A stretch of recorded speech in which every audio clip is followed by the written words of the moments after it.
Okay, I think we'll get started. Thank you so much to our panelists for being willing to share about your personal lives with everyone for the benefit of the group. So I think we have a lot of questions that we probably won't get through all of them, but I'll direct some of them to some of the panelists, and if you guys have a question that you really would like to address, just let me know. Feel free to jump in. All right, why don't we start with you, Bob? Are you in a relationship now? Yes, I've been married since 1984 to my lovely wife, Gail, and I have a relationship with 3 of my kids as well. Excellent. I'm actually going to have all of the panelists answer that question before we move on to the deeper questions. Isa? Yes, thank you. I have been with my husband for 25 years, but married for 21. So Andrew is his name. Colleen? I am single. Emily? I've been with my partner for 2 years. She has 3 boys, so I also stepped into the role of the mean mom. And I smile, so they can't take me seriously. Let's start at the beginning and hear what it was like for you all as adolescents in relationships and what your comfort level was with sharing about your CF. Bob, would you like to start? Could you repeat the question? Sorry. What was it like as an adolescent in terms of relationships, and how comfortable were you sharing about your CF?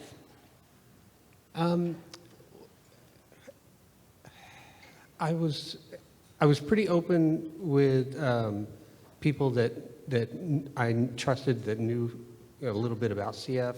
I went to CF summer camp every year and maintained relationships and friendships via mail or phone calls or whatever. But people that didn't know I had CF, I kept it pretty quiet. I just I was very athletic at the time, and I was reasonably healthy. I had a dry kind of cough, but I wasn't like hospitalized a lot or anything like that. And I just felt like it wasn't that important that people knew about it.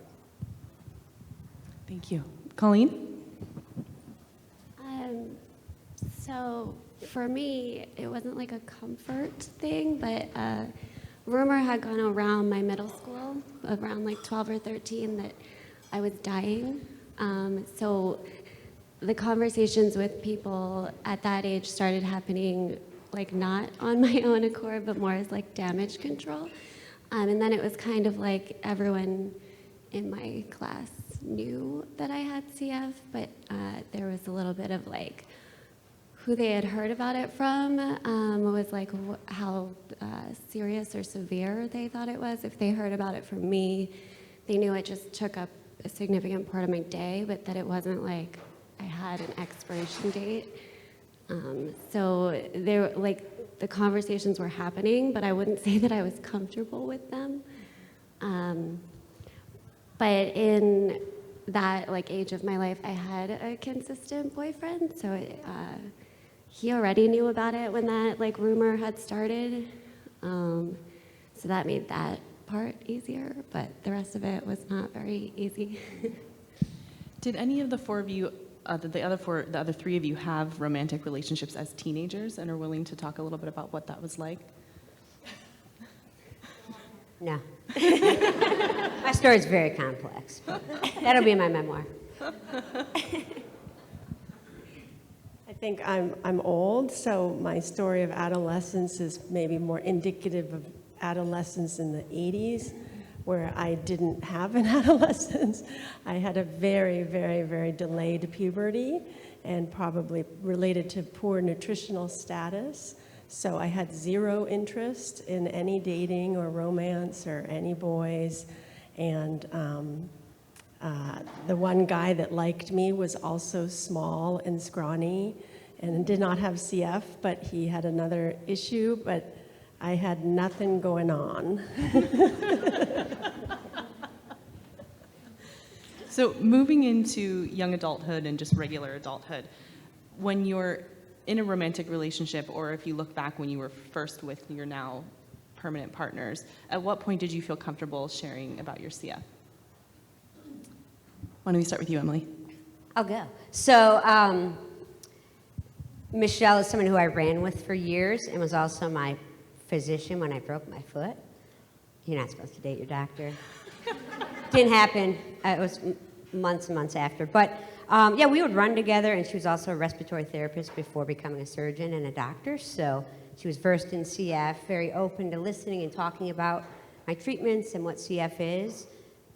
But yeah, I mean, day one, she definitely knew everything, and I'm very open about it. So. What about you, Bob? Well, my wife and I met at a CF summer camp, and she was a counselor and I was a kid. And so, I mean, that was kind scandalous of, relationship. she needed no introduction to the disease at all. So 5 years doesn't make a lot of difference now, but it was significant back then. So have any of you, prior to these positive experiences you are currently having, have you ever had a romantic interest withdraw because of or related to your CF? Colleen? Yes, in a way. I don't think it was him withdrawing. I think it was me realizing I needed to withdraw.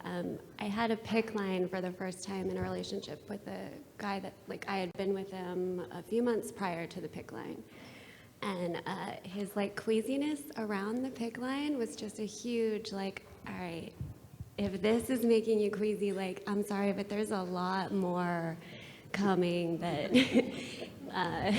if you're not going to handle this, like, I'm out.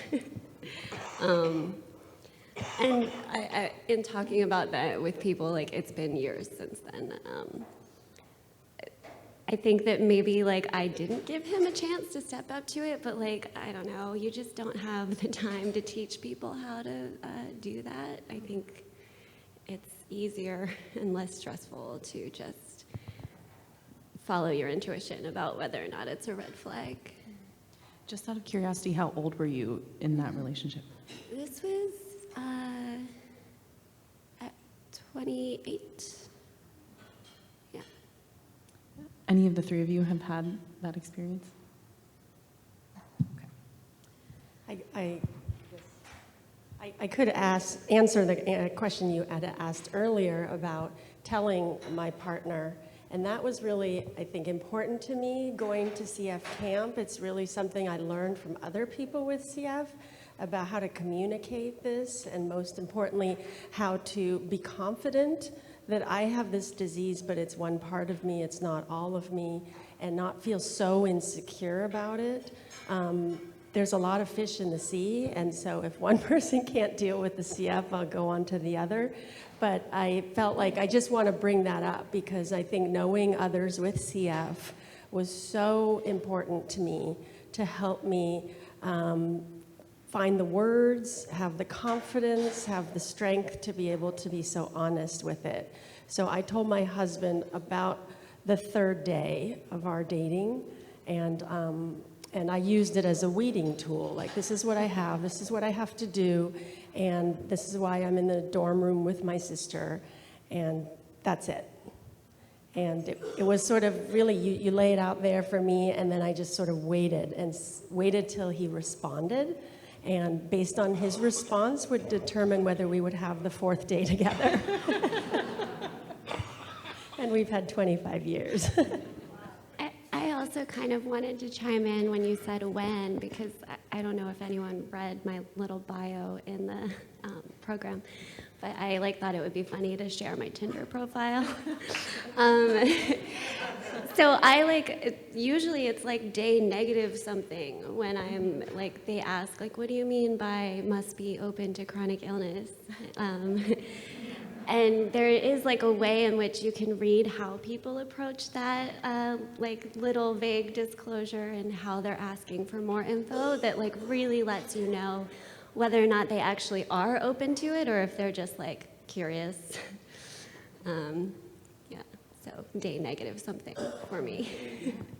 So Isa and Colleen made me think of a question we should have added to the list. You both talked about your weeding tools, and I'm curious if Emily and Bob, before you were partnered with your current relationship, did you have any weeding tools that you used? Just non-smoking. That's the biggest thing in the world, no smoking. I agree with that. Athletic and good cook.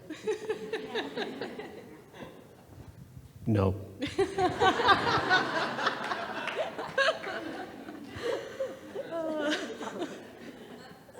So this question is directed at our partnered panelists. So how involved with your care is your spouse or partner? Do you wish that they were more involved, less involved?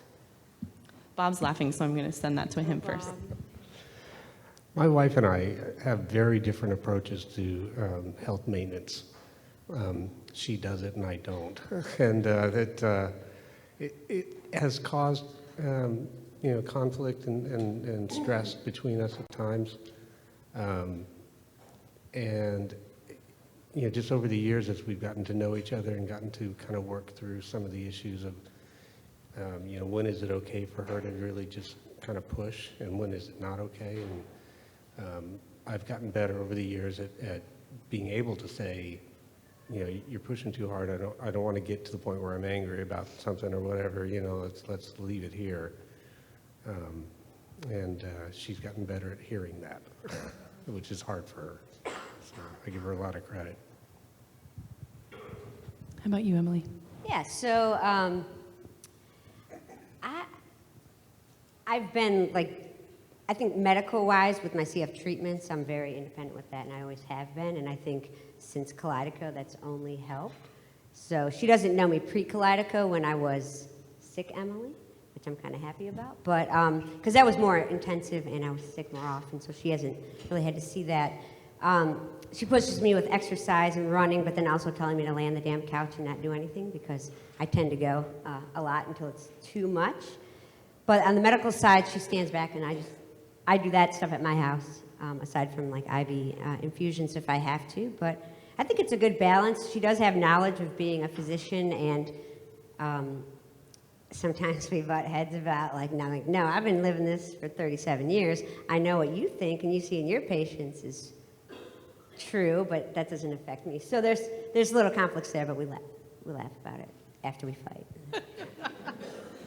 Colleen, in your past relationships, how have you had your partners be involved, if at all? I think what you said about pre-Kaleido, Emily, there was a pre-Symdico Colleen who needed a lot more. And judging how people act while visiting you in hospital is a huge thing for relationship, either building or breaking down sometimes. But I actually encounter more problems with people thinking that I need help with things that I just don't need help with. And then that can sometimes cause some conflict. But yeah, overall, I'm pretty independent about it now because there's a post-Symdico Colleen that's just, it's easier. Do you feel comfortable sharing an example of something that you were offered help with that you really didn't need help with? Everything. I have gotten good at asking for specific things because people do want to help you when you're in hospital. So I will be very specific about I need good food, or I need you to just come watch this TV show or football game or whatever, just this, stay here for that amount of time and then get out.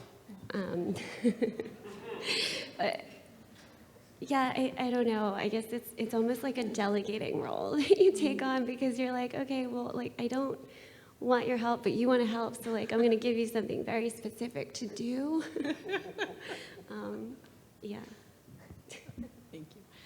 Isa, how involved is your husband? I know a lot of people already know my story, so it's a repeat. But I think a few days after we started dating, I was hospitalized, and I didn't want my husband to, my boyfriend at the time, my brand new boyfriend, to visit. And then a few months later, I had a port put in. And then at that time, I also went to Lake Tahoe with my dorm or my class senior year, and I wore oxygen. So it was an incredibly vulnerable experience. It was also our first time laying in bed together overnight, and it was embarrassing, but I just explained what I had to do. And again, it's a weeding tool. If he couldn't deal with it, then then that's it. But I guess my ultimate strategy was to charm him and to make him fall madly in love with me. And that worked. And so he could just overlook all of the other stuff. And as we got engaged and as we started to live together and be married, I think what was really important was that, again, CF was one part of my life. I had complete and utter independence in my self-care, except for, I'm old school, so I did chest PT. So my sister and I did chest PT for each other. And then when my sister was transplanted, Andrew really did take over and started to do chest PT for me, even before my sister was transplanted, when she found a partner and so on. So this disease impacted him every morning and every night for 30 to 45 minutes a time. And often it came down to him not being able to be out for meetings or work events late at night. He did travel, but we had to coordinate it with my sister and my mom and everybody sort of figuring it out. So he dove deep into the CF world, including my end-stage disease. And so CF has played a major role in his life. And I think the blessing of being 47 now is that over the years of feeling guilty that I was imposing on him a burden and work and, you know, pain in the ass that CF is, like now I can look back and say that this illness and the experiences connected to it has actually profoundly shaped him as a person and made him more appreciative of life in general and have an outlook on life that he would have really never gotten if he sort of was in a different world. So that's a big issue that I want to share. And I say that CF was one part of me, but of course, as my illness progressed, it became a dominant part of me. And but at the same time, I think my emotional support was not just relying on him alone. I had my family, I had this CFRI, I had retreat and camp in the old days, and today I'm 15 years post-transplant, so I don't actually need him to take care of me, and it's been a great liberation for both of us. He's actually in Egypt today, so he can do whatever he wants now, and that's kind of the reward for his caregiving, is the freedom that he has now. But I think his primary role in my life right now, of course, is health insurance and also emotional support, just listening to my complaints and my worries and my bodily issues here and there, and just being a sounding board and a witness to what it's like to grow older with CF. Thank you. So this next question was actually inspired by the CFRI Caregivers Support Group. This came up in a previous group, and I wanted to pose a similar question to the panel. So I just want to ask you to think about when you started incorporating your significant other or a past significant other into your life, you know, when it was clear that they were going to be a really important person. And for anyone, not just people with CF, anyone, that can be a challenge in terms of your family, you know, and then adding the CF adds another layer. So I would just appreciate if you guys could share a little bit about what that was like, the family dynamics, like for example, as a young adult, if your parents were the primary people that sort of helped you manage your CF and then they sort of get not replaced, you know, it's a complicated thing, right? And I'm curious to hear what your varieties of experiences have been with that. And Emily, I saw you reacting with your face, so I'm going to go to you first. Yeah, okay, my face is very responsive. So growing up, my parents, I grew up in the 80s, so we had chest percussion, like Isa was saying, so very dependent on them for that part of it. They did start me at an early age doing my own treatments, which we talked about last night, me and a set of parents, about how my parents gave me Pulmozyme and gave me the things to administer myself and teach me about it, so I understood, and then with that I understood the importance of compliance, right? So throughout childhood and teen, my parents were kind of my direct caregivers and support. My two older brothers helped. They liked chest therapy, doing that on me. They could beat me up a little bit. And then I moved out on my own with my oldest brother when I was about 18 or 19. We moved downtown in Detroit, and that's also when I slipped on my meds, so I stopped doing my meds like I should have, and my vest was collecting dust, and my health was declining, right? So that's a pattern there. So clearly I knew what my treatments are for and what I should do with them, but I was living in the world of, am I even going to be alive? So why do this? Playing the drums in a rock band and being foolish.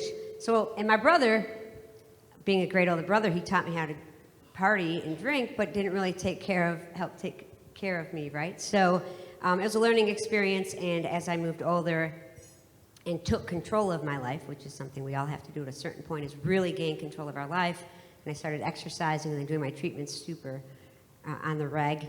That became my thing, and today I still have my parents who will drive down in a heartbeat. They were at my house last week painting my house, and I went into the hospital and they were there for me, and then Michelle was there for me, and everyone else checks in. But it's still like me providing my care, but when I do need help, I'll seek it. Thank you.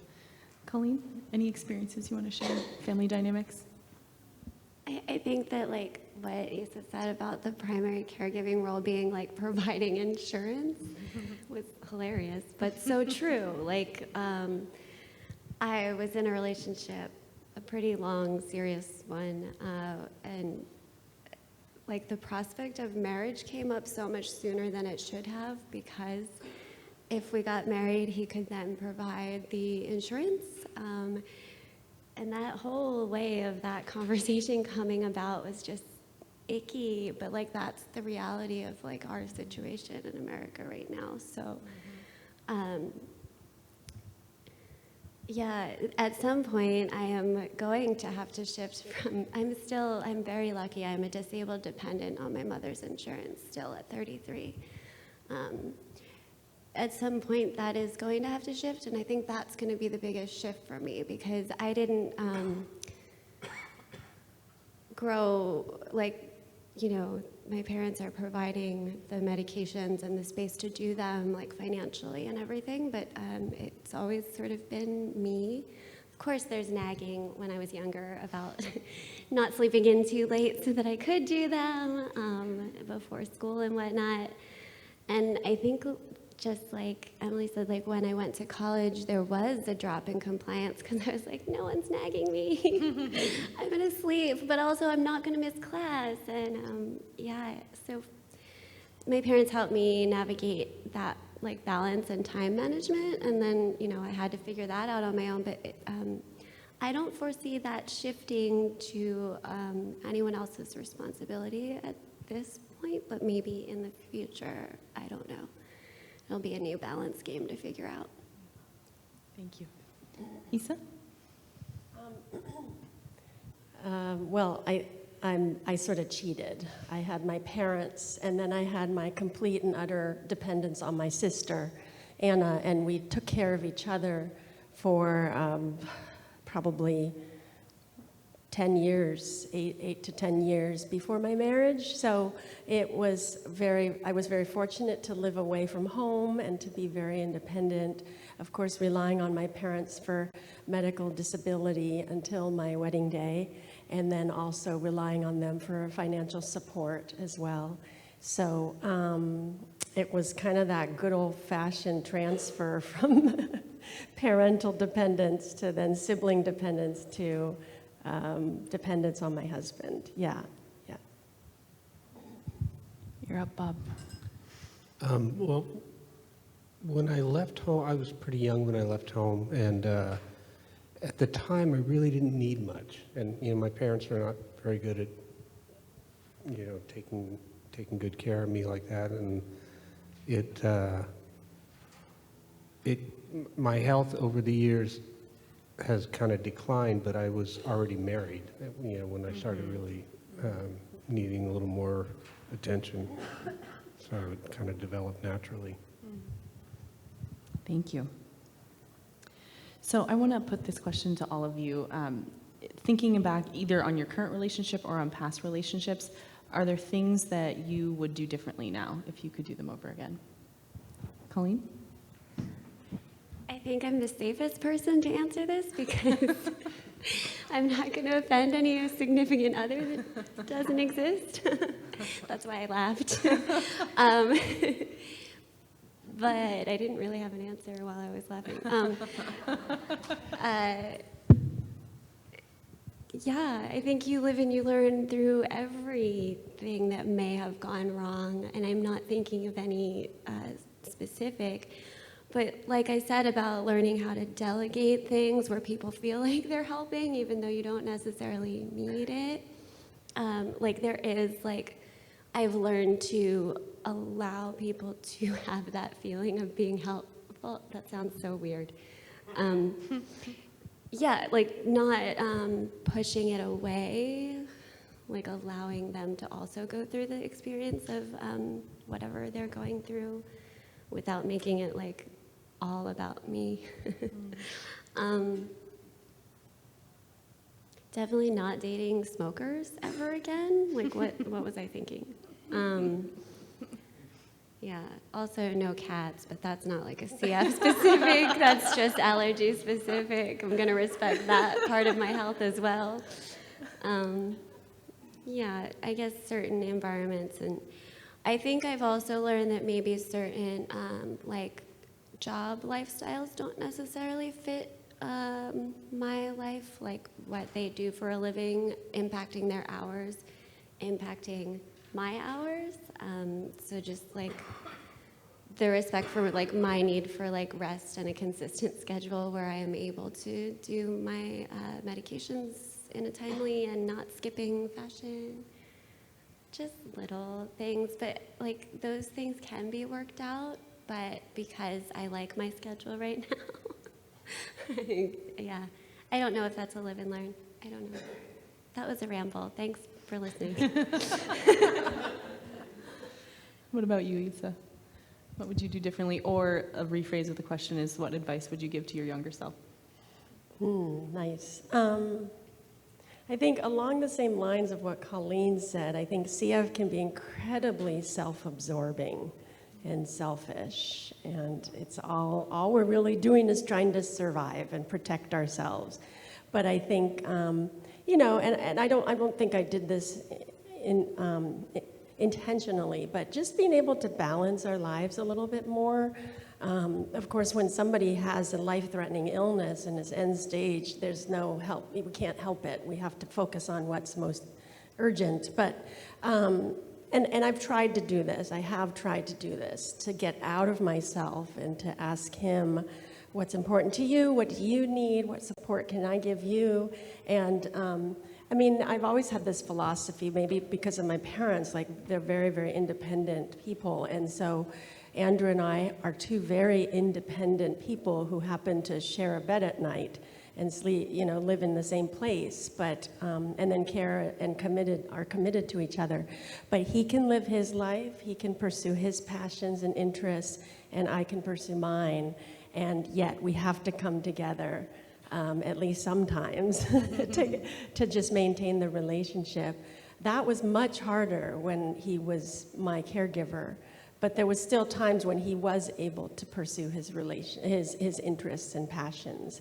But there were a lot of times where I couldn't go with him to his outings or his, you know, club events and so on, because I was sick, and that was a disappointment. So I guess I'm just saying it's all a balancing act of doing the best we can on both sides, and really making the time and finding the time to find what our common ground is in our lives. I don't think I answered your question, but... Yes, you did. Okay, all right. What about you, Bob? I was thinking about this, and the first thought I came up with is that I think I would pursue communicating my wants and needs about my health better with my partner. But as I thought about it, I realized I didn't really have my own thoughts fully organized about what I wanted to do with my life and how I wanted to take care of myself. And I was kind of ambivalent about it a lot. And so, you know, I don't know that there was much for me to communicate either, you know, but I think in general, just being more communicative about health issues and all that. I wish I had been capable of that more. Thank you. Emily? All right, I got 2 for this one. The first one is I'm a people pleaser, and I need to make sure everyone else is taken care of before myself. So it's something I'm still working on today. Every day, it's like, it's okay if the dishes don't get done, or the boys' lunches don't get done. I have to go home and do my treatments, so it's stuff I struggle with every day, and I have my whole life. When I was playing in the band, to be like making sure everyone in the band is taken care of and their equipment is put away, and we load out of the smoky bar, and then I go home, and instead of doing my treatments, I go to sleep, right? So making sure I'm taking care of myself and putting my needs first, at least health-wise, are something I struggle with and need to improve on.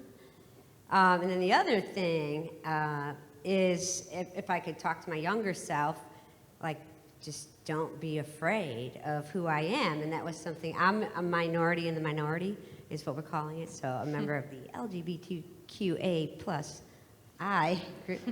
Did I get all of them? So I think I look back, and I'm in therapy, obviously, because we deal with a lot of things with CF, anxiety and depression. And looking back and realizing the thought I had was, why even express who I really am if I'm not going to live?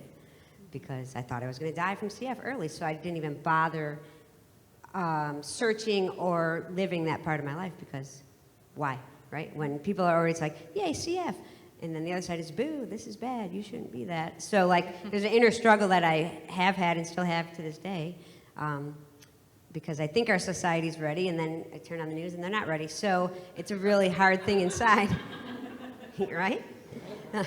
Yeah, it makes you not sleep at night. But yeah, I think it would just be like, pursue who you are, be happy, and start earlier so you're not playing catch up. Thank you. So this is a related question, the last one that I'll put to you guys, and then I'll open it up in case the audience has questions that they want to put to the panel. So what advice would you give other people with CF looking for love? Do we sing Colleen? that song, Looking for Love in All the Right Places? Go ahead. Oh, okay. I don't know the words, so you're next, Colleen. Go ahead, Colleen. I want to hear your song. Oh, wait, what are we doing? Oh, Looking What for Love in song? All the Right Places? sing that Wrong song? places? I don't know the song. I'll play it at the dance tonight. I would say, just, I was not really a part of the CF community until I really, really needed you guys when I became sick, and this was pre-Simnico, Colleen. And meeting people who had long-lasting relationships was so new to me, and I think that I would tell my younger self, you don't have to go about relationships like they're not going to last or that you're dying. Just maybe really powerful for adolescents now because their trajectory has changed so much. But also, if you don't want a long-lasting relationship and you just want what you want right then, that's fine too. Yeah, so that would be my advice. Don't rule it out, but if it's not what you want, don't beat yourself up about that either. Thank you. Bob, words of wisdom? I think I would recommend what I would recommend regardless of whether people had CF or not. That, you pursue things to round out your personality and to be happy with who you are, and not kind of wait for that other person to fill this gaping hole in your life. And I think that's really important in general, just for everybody. Thank you. I would definitely add to that. I think it took me a long time to love myself and to love the CF and accept the CF and own it as something that I have, and it's not a defect, and it's not, it's a pain in the butt, but it's something I can say I have openly, just like I have brown hair and I'm German and Japanese, I have CF, so it's part of my identity. And once I was truly confident with that and completely at peace with it, then I actually had a lot of people pursuing me. I don't want to sound like that. I had three people.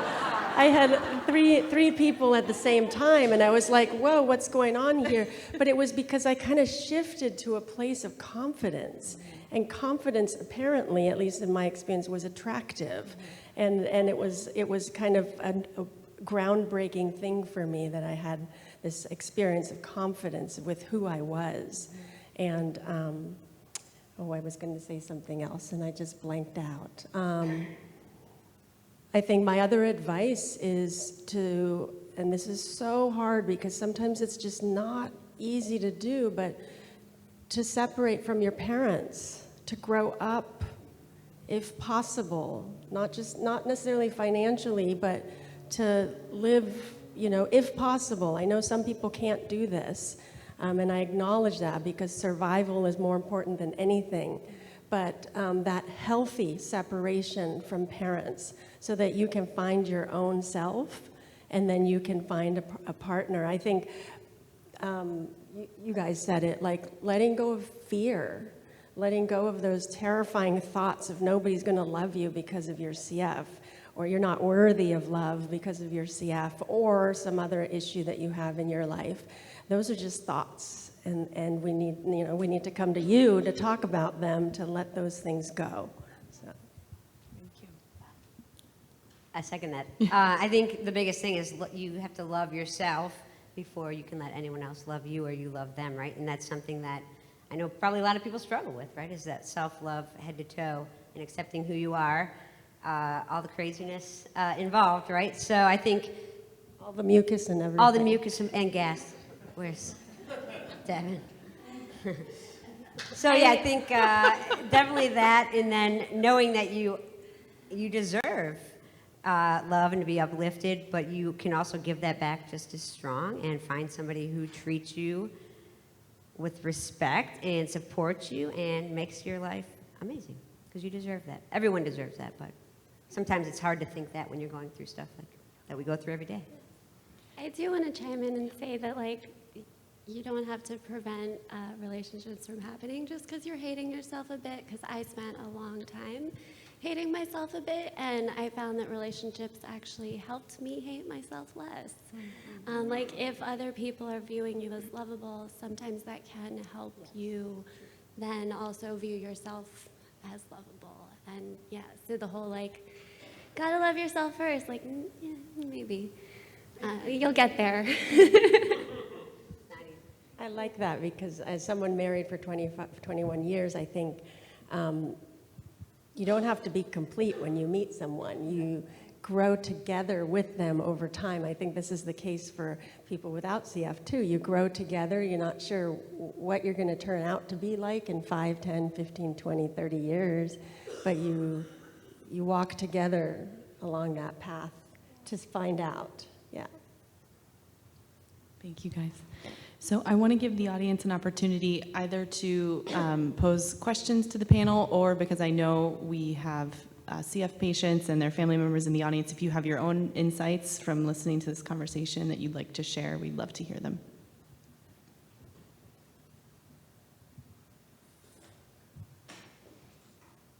This has been a wonderful opportunity. All of you, thank you for being so open and kind of almost being a book that, is said to all parents that you never get. So my question is, our daughter is 12. She's newly diagnosed, so she remembers being not sick, even though she was much sicker then. She's been warning us, as has our care teams, that the teenage years can be rather bumpy.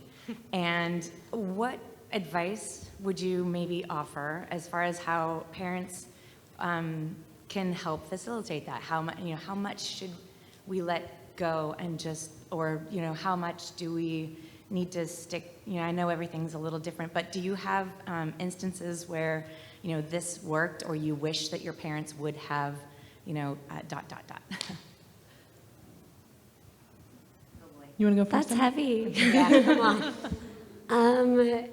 So obviously I don't have the late diagnosis experience, and that lining up with like puberty is going to be hard.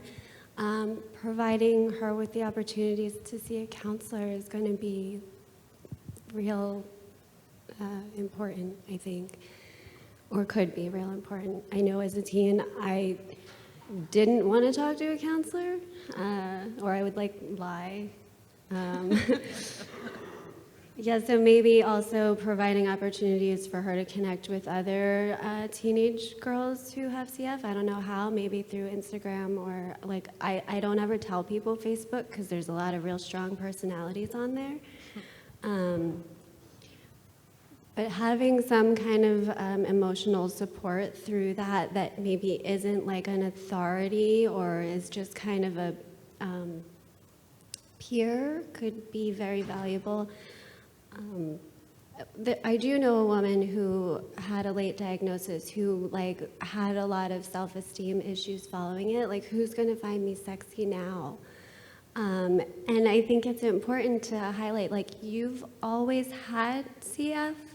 We just didn't know about it. And so who you are doesn't suddenly change because of this late diagnosis. Like, you can still be sexy AF and have CF. So That's in her profile. I'll add to that. I know we've kind of talked about in the past, we've had discussions about your daughter and the situation. I think one thing my parents never did is, I mean, they were great at the way we treated CF, and we didn't make it a focus, and it wasn't, you have CF, you can't do this, you have CF, you should do this, you're awesome, you have CF. CF was never really part of the conversation except for when it was treatment time or whatever, I got sick, but we never let it navigate any part of our life ever. The flip side is we never really discussed our feelings in real life, so it was always like, how you doing? Great. I think I said that last night, everything's fine.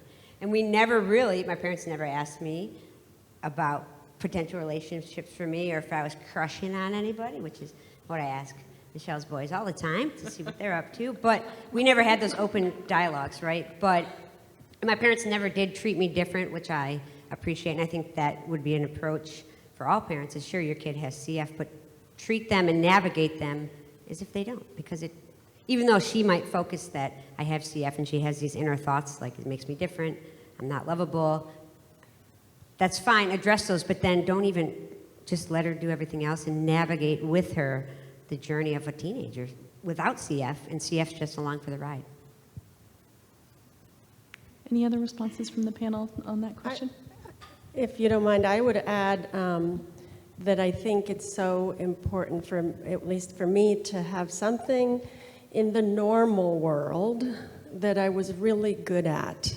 Something like, for me, it was art and painting T-shirts and having a business, or it was schoolwork. Something I was strong, had a talent in, or a skill, or something that fed my self-esteem. And if I had self-esteem, I guess now with my social work head, I can say it gave me a sense of worth. And if I'm worth something, because I'm good at something, or I could give something back to the world, then I'm worth taking care of, because I have things to look forward to in the future. I'm worth myself. I want my life. I own my life. And that, I think that's hard to teach kids. I mean, you can show it by example. I think all of us have a very strong sense of worth, pursuing, the running and the rock CF. It doesn't have to be CF related. It could be something else of her choosing. But I think, are you worth enough? Are you worth it to work so hard to stay alive? That's the big question we're all asking ourselves. And I think most people in this room would say yes. But it's a hard path to get there.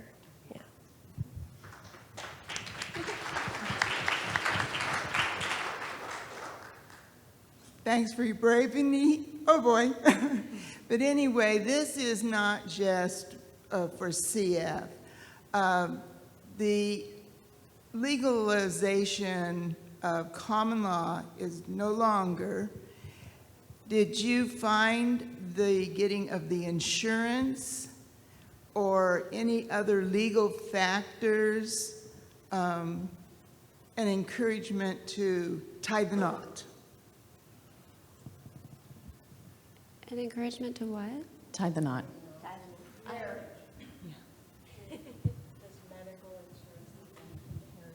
I think now that I'm no longer on disability because Kaleido I said, I'm too healthy for that, which motivated me to try to figure out how to live my life. So that led me to the Affordable Care Act and Marketplace. So I buy my health insurance through that, which is great. So I don't need to marry somebody to get coverage, right? I pay a premium. I meet my deductible the first day of the year, and everything's great. So, so yeah, I mean, in the past there were those issues, and there still are people who aren't in my situation that do have to either divorce somebody so they can get Medicaid or Medicare, or the opposite, get married so they can get health care. So health care is a ever debatable topic, but for me it's great, and the Affordable Care Act is why I'm alive and able to do these things and have 0 copays all year. Did you want to add something, Colleen? Or? You spoke to this a little bit earlier in that the relationship. Yeah, that no, you I don't feel. I was thinking just now about like. So I was on a trajectory of qualifying for disability at one point in my life, and it was kind of rough to go through that whole, oh my God, I'm not sick anymore, great, but shit, how do I pay for things? Yeah, and so luckily I never went off my mom's insurance, because my impression is kind of that once you do change to being independent, which for me would have been the disability route, that it's very hard to get back. So I guess fortunately I didn't qualify, but also kind of like now I still do feel a little laden to my parents, and like I would like her to retire at a decent age. And so like I will have to figure that out soon, and I'll probably go the Affordable Care Act route. But no, I don't feel that the prospect of being someone's dependent encourages me to want to tie the knot at all. It's almost the opposite. Anything else to add from Isa or Bob? Anything to add? No. I was just very fortunate. I met a man who had pursued higher education and was able to get a good job with excellent health insurance, and it was a safe way to go from mom and dad to that. And I know not everyone is so fortunate, but it certainly helps to find someone who is employed in a very good organization that has a lot of options for health care. Yeah, so I know people who can't get married for health care reasons, and it's a sad commentary. So. What other questions from the audience? Hi, so I have this question from Madeline, who's joining this conference remotely. I wonder how your parents managed to keep you on their health insurance as disabled adults. I tried to do this for 8 months with my daughter and failed. Kudos to your parents.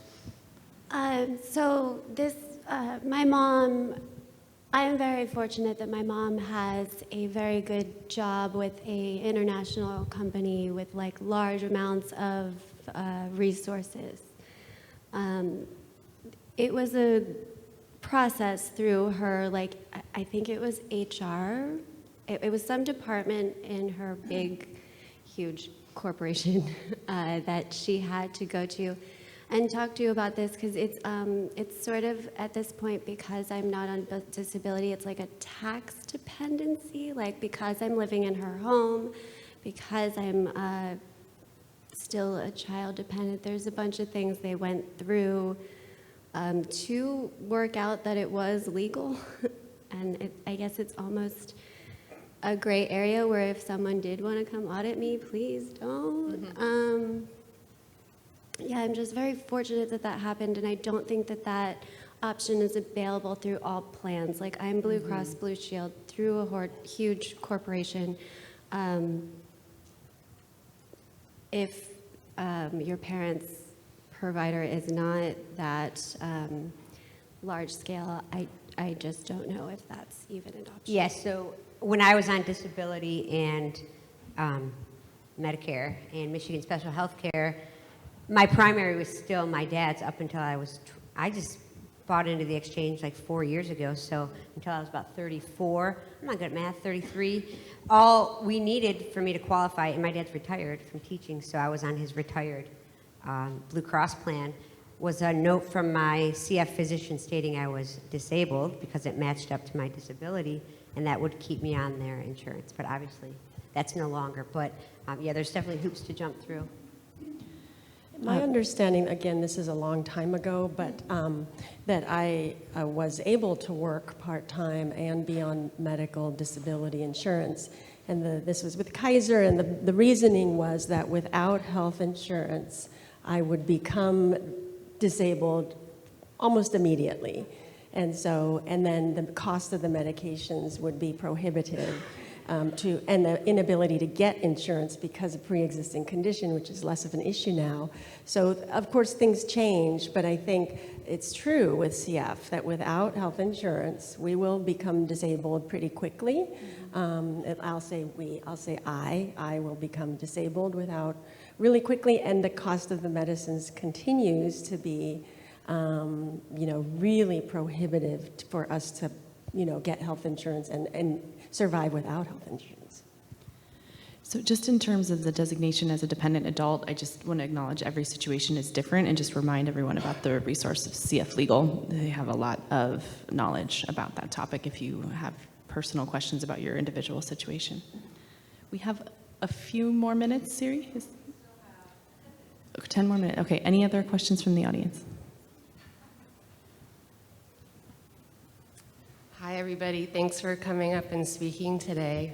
I am so thrilled, and it's so vindicating the development of psychosocial support through CF clinics now. I wish that those sort of things existed when I was puberty, teenager, sexuality, all these questions coming into play. So I guess the question is sort of like, speaking to your younger self, but also like speaking to your parents who are ultimately the ones who are guiding you, hypothetically, during that age period. But, how could adolescents utilize psychosocial supports through the CF clinics to, just promote, just more holistic wellness in terms of, their identity as a person with CF, as they're growing into their sexuality, et cetera. So is that question pretty clear or no? Yes. Okay. But maybe because I know you. Okay. Thank you. For me, I would say to my younger self, one, talk to your clinic about your birth control because it can affect some of the drugs you may be taking, or vice versa. Which I think Tracy talked about a lot of the things that I would tell my younger self to bring up in clinic. But maybe, that could be the first conversation with your team that makes them view you as a sexual being. And I think that just subtle shift in the way that you go from being a child to a teenager, it's the puberty thing, gives you more of the support you need. And even if you're not going to go on a pill, even if you're not going to ask about how to use a condom or whatever, bringing it up, I think, can be a really valuable, growing up catalyst for the team's view of you, so to speak. If there's something happening in your life that is shifting you to being more of, I'm gonna ramble here because I'm not real clear on even what I'm, but also I recognize that parents still come into the room when you are that age. And I am in contact with a lot of young adults who have CF through my Instagram account, and I get questions like this. I want young people to know that clinic is available by telephone and by email without your parent present. And if you want to contact your doctor about a question that you don't want your parents to hear, go be independent and do that. Even just saying something like, hey, at my next appointment, can you ask for some one-on-one time with me because I want to talk about some things? It's scary and it's weird, but like, I think we all know that like judgment threat-free zone to talk to your team one-on-one can be really important at that age. And I don't want to make any of the parents in the room feel bad about that either, because I think that when you went through that period of your life, you also didn't maybe want to involve your own parents, and the information is important for you to have. But I guess on the psychosocial front, that's more of like becoming empowered and independent, and like that shift that you're experiencing through young adulthood, like just kind of starting it there and seeing how the rest follows. I think I rambled far off that question. I'm sorry, thank you. I also want to, when you were talking about asking, like a teenager asking for one-on-one time, if you're a parent of a teenager, I think you can also proactively offer if you want your child to have some of that time and they might not ask for it, you can volunteer to leave the room and let them have some one-on-one time with their providers. Anything? Yeah, I think in clinic, and I mean, it's a great point that you bring up, future president, but right there. Sonia 2020. Yeah, she's 2020. Write her in.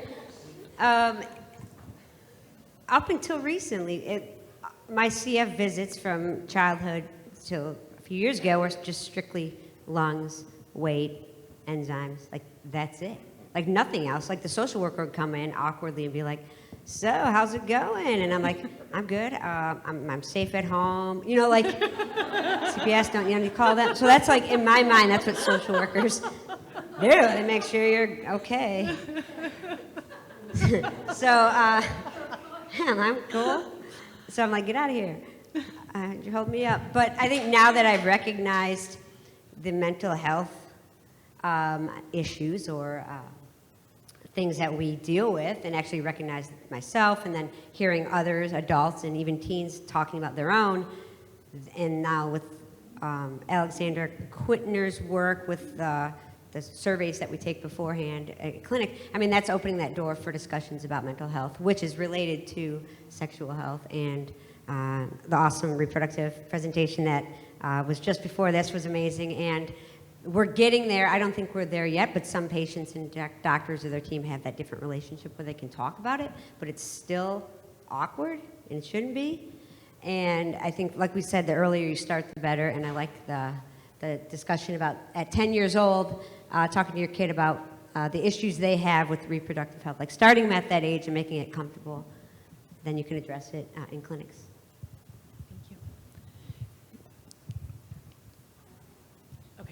Last question. Can I just add one more thing? Sorry to ramble here, but disclaimer, I haven't been to CF Clinic in 15 years, but looking back at my youth, I think the CF team has a profound influence on who I am today. I'm not the CF team. I didn't go to a CF center, but the medical world. There's a reason I work in healthcare, because I develop at a comfort level within the teams. But I think one of the most important parts of surviving CF is some sort of emotional intelligence, and to know thyself, you know, to really say, to really be able to look inside and think about what we want, what we need, what we can say out loud that we need, and so on.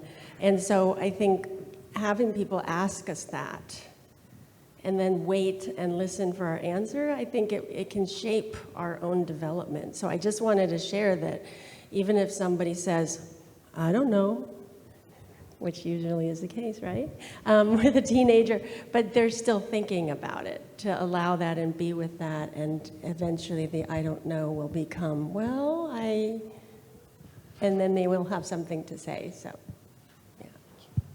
We have time for one more.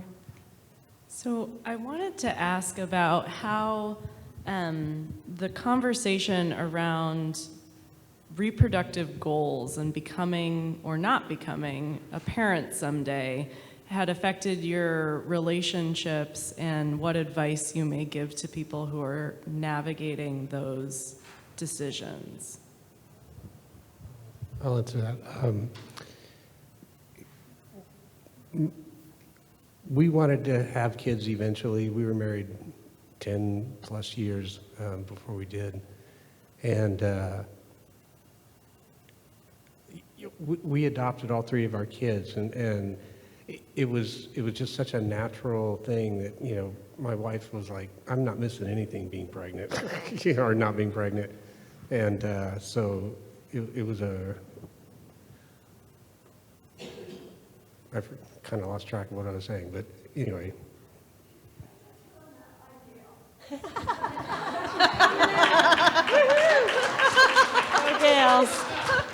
I actually wanted to say, excuse me, I'm just hoarse. I actually wanted to say on the adoption front that, because, you know, when you can't have children, then you meet everybody else who can't have children. You know, just the way it goes. And then our kids are interracial adoption, so everybody knows we adopted, so then they all come out of the woodwork to talk to us. But, which is fine, thanks. But there was a really subtle difference in what we had to say about adopting. And I heard a lot of people saying, we have to adopt. And for us, we got to, because he was living a long time. You know, it's like, hey, we get to go and do this. And so I think it just, if I wasn't here for the other discussion, I was listening to the research, I would just throw that one out there. That's like my little freebie today for all of you. If you're thinking about what you want to do as a family, do you want to be that family of more than 2 adults? Do you have to, or do you get to? So, very good. Thank you. It's a wonderful note to end on. I want to thank our panelists for their openness, willingness to share their stories. Thank you. Thank you.